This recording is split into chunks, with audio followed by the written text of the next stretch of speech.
The content in this magazine could contain references of topics and difficult subject matter that may be triggering. Please honor yourself, inner knowing, and proceed with whatever help or guidance you feel is intuitively aligned.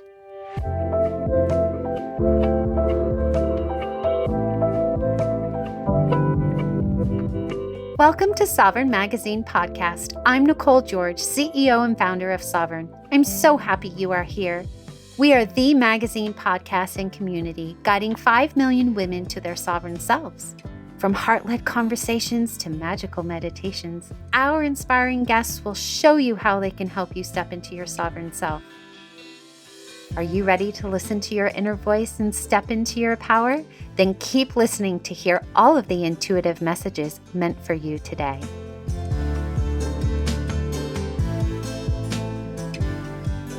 Today, I have the absolute privilege of reconnecting with Shelly Lang, one of our amazing contributors. Shelly is an very talented artist and fashion designer with a deep dedication to empowering the women through her work. She's originally from Albuquerque, New Mexico, and she took a bold step in 2010, moving to Paris after her second divorce.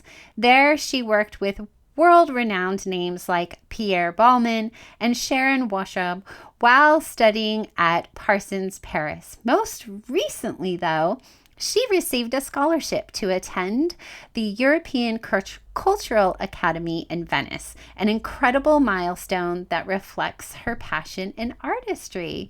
So today, Shelly, we are going to be exploring the theme of harmony of thinking and feeling. I want to redo that.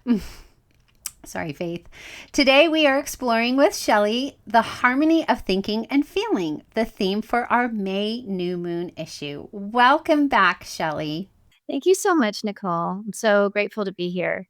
I'm so grateful you're here as well. You wrote an amazing article in our May New Moon issue called Asking Love to Animate Us, where you talk about how shifting from fear to love was able to help you transform your thoughts and your reality during a tennis match. It was a very powerful story about overcoming self-doubt during that tennis match, and you tapped into a new place of gratitude, visualization, and aligning yourself with love to help you step into your full potential during that moment.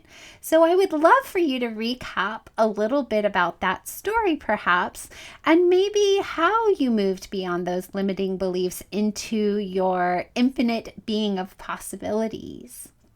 Sure. I feel like the experience was a gift of awareness. Like I had a beautiful experience of actually shifting into my higher self in real time. So just getting onto the court is like saying, okay, I'm going for this. I want to play well and I want to win. And so just when you choose to play, you're doing that basically. You're saying, or I mean, you could also be saying, I want to have fun. But for me that day, I wanted to have fun, but I wanted to win because, it was a USTA match and it would go on my record and I was playing with the team. And so it mattered, I was playing for them as well as playing for me. And so what happened was I decided before the match that I was going to win. So I chose an outcome and I was connected to the outcome because I felt it and I felt what it would feel like to win. And so when we're manifesting what we want in our lives, it's really important to feel it as well as define it. So I was able to do that day. And then a whole series of events happened where I was noticing the mind chatter, or I was noticing when I was on the court, I was noticing these stories that were coming up, but I was able to see, I was able to separate myself from the stories in that moment that they were coming up. And I was able to look at them, feel them, and be like, okay, thank you for that. But I want to win. So I was able to turn my attention to the vision of winning, what it would feel like. And so that was the gift that day, that I was actually able to do that. Every time I hit a bad shot, I even fell down a couple of times for some reason. There were other things happening. Like she had people on the sidelines cheering her on. And, I could have made a story about that. And I started to, or my limiting ideas started to, and I was like, it doesn't matter because I'm going to win. So I was able to turn my attention to that. And somehow, I don't know if this is significant, but the limiting stories were on the left side of me and the vision was on the right side of me, which is interesting. At any rate, I did end up winning the match and it did feel the way that I intended it to feel. Are you ready to be part of the movement of guiding 5 million women to their sovereign selves? Are you a woman who trusts her inner voice and is stepping into her power? Then subscribe to Sovereign Magazine, podcast, and community, where you can become part of our global community because your journey to empowerment starts here.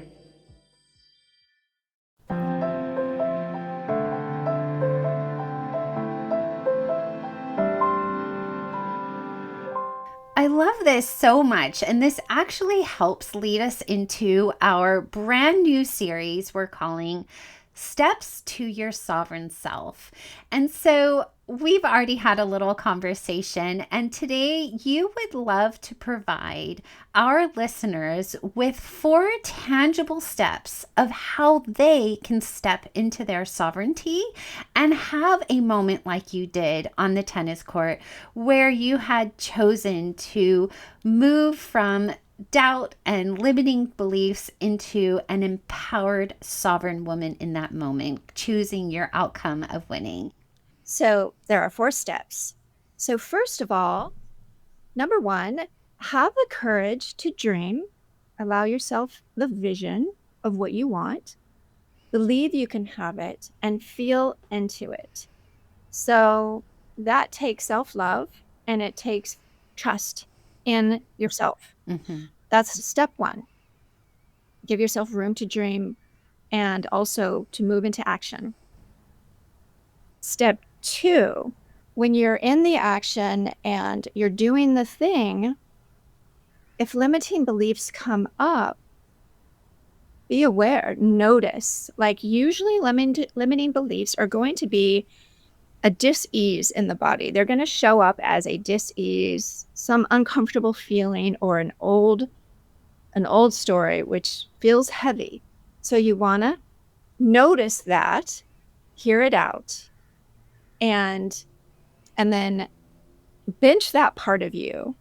Just let that part of you know that you've got this, because you are going, and then turn your attention and the feeling toward your vision. What you did in step 1, you created a vision and you felt what it feels like. So you want to turn your attention, you want to notice the limiting beliefs that come up, which is step 2. And then you want to turn your attention again to the vision, however many times this happens. And it happens a lot, and there's nothing wrong with that. We need both sides in order to create in our life. Number 3, when you're in that deciding moment and turning your attention to your vision, as I've continued to practice this when I play tennis, because it's just such a beautiful opportunity to practice this, in that middle ground, you want to come into the present moment as much as possible. So number 3 is let go and be in the present moment. So one of the things I do is ground down, like I have an invisible cord that I ground down into the center of the earth. And so that grounds your energy, and it brings you to a neutral state so that you are not attached. And really what happens is just huge gratitude, because when you can be in that space, you're not only grateful that you get to play that game, but you're also aware of this larger game you're playing as a human being, as a divine being living a human experience. And so when you're able to do that, it's a wonderful practice. No matter what you're doing, that is super empowering. So that's step 3. Be in the present moment. Use tools like grounding into the earth, or just grounding into your sovereign energy.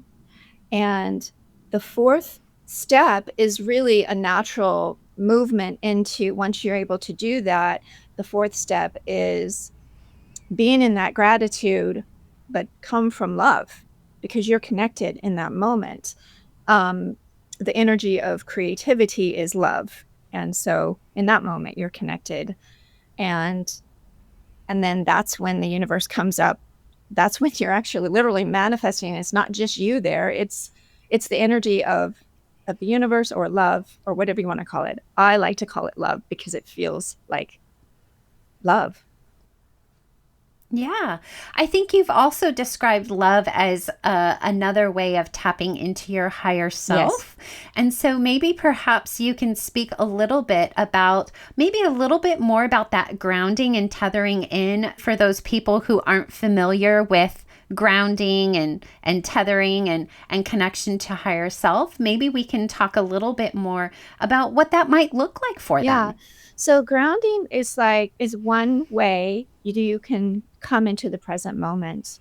It's sort of grounding into belonging, grounding into safety, but really at the heart of it is being in the present moment and letting go of need. You're letting go of any attachment, like you need this to happen in order to confirm or validate something about you. You let go. You let go of that. And then Mm. another really huge piece about that is just letting go, basically, is being grateful for whatever's happening in the moment. So does that clarify it a little bit better, do you think? Yeah, I think that is amazing. You're talking about having more gratitude, imagining a sense of release and surrendering, maybe perhaps to something that is either unknown or unfamiliar, and recognizing that you can call in a new energy. And I feel like a really clear way to define this for our listeners is the difference between fear or ego and love, right? They have two polar opposites of feelings in our body. And I think also, too, we don't have to demonize either one. They both serve their purposes, but how can we sit in the duality of both of these emotions and come to a more grounded place, like you said, the present moment, and connecting in with them? Yes, that's exactly the practice. That's exactly the practice.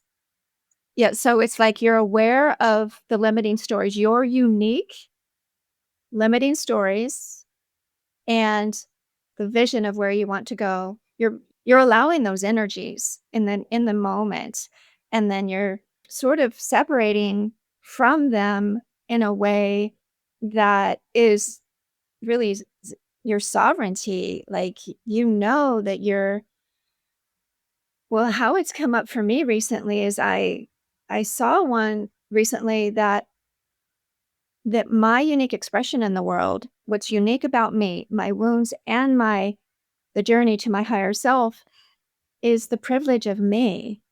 And it was like an acceptance and a self-love that is connecting me to the larger love. So I was appreciating everything about me.